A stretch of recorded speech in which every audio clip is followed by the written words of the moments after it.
আজকে আব্বা অনেক সবজি নিয়ে এসেছে আর একটু মাছ নিয়েও এসেছিল। মাছটা তো মা সেই আব্বাকে বকা দেবে আর কি, দিয়ে বকে টোকে মা আবার মাছটা ঝোল করে দিল আর 10টায় আমাদের একটু ভেজে দিল। আর দুপুরে ওই যে সবজিগুলো এনেছে, সবজি অনেকটাই এনেছিল, বেগুন, পটল, আলু, উচ্ছে আর লাউ নিয়ে এসেছিল। ওইগুলো দিয়ে মা একটা শুক্তো বানাবে, দুধ আছে, শুক্তো বানাবে। মাকে আমরা সবাই বললাম যে শুক্তো বানিয়ে দেন আমাদেরকে।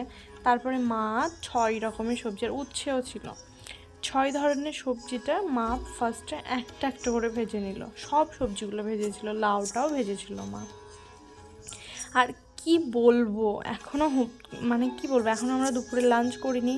আর আমি একটু টেস্ট করে দেখলাম, মা আমাকে একটু দিল, উফ দারুণ হয়েছিল, দারুণ। তোমরা একবার করে দেখো, রিকোয়েস্ট রইল তোমাদের কাছে করার জন্য।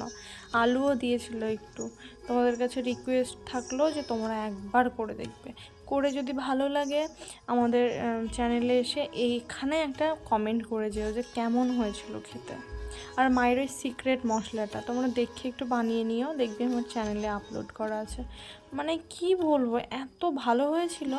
5 ফোড়ন, জিরে, শুকনো লঙ্কা, একটু কাঠ আর একটু লবঙ্গ, আদা রসুন পেস্ট, হলুদ গুঁড়ো, লঙ্কা গুঁড়ো, মায়ের সিক্রেট মশলা আর লবণ আর চিনি দিয়ে দিল। মশলাটা একটু কষে নিল, কষার পর সব সবজিগুলো ওতে ঢেলে দিল।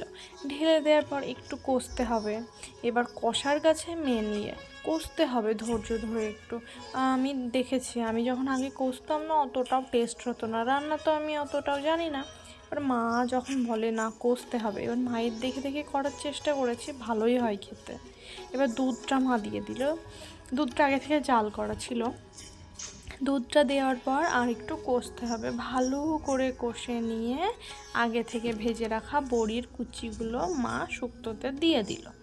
দেওয়ার পর একটু কষতে হবে, সেই কষা আলুটা তো সিদ্ধ করতে হবে। এবার মায়ের ওই আরেকটা মশলা আছে, ওটা শুধু গোটা গরম মশলা গুঁড়ো, ওইটা দিয়ে ঘি দিয়ে নামিয়ে নিল।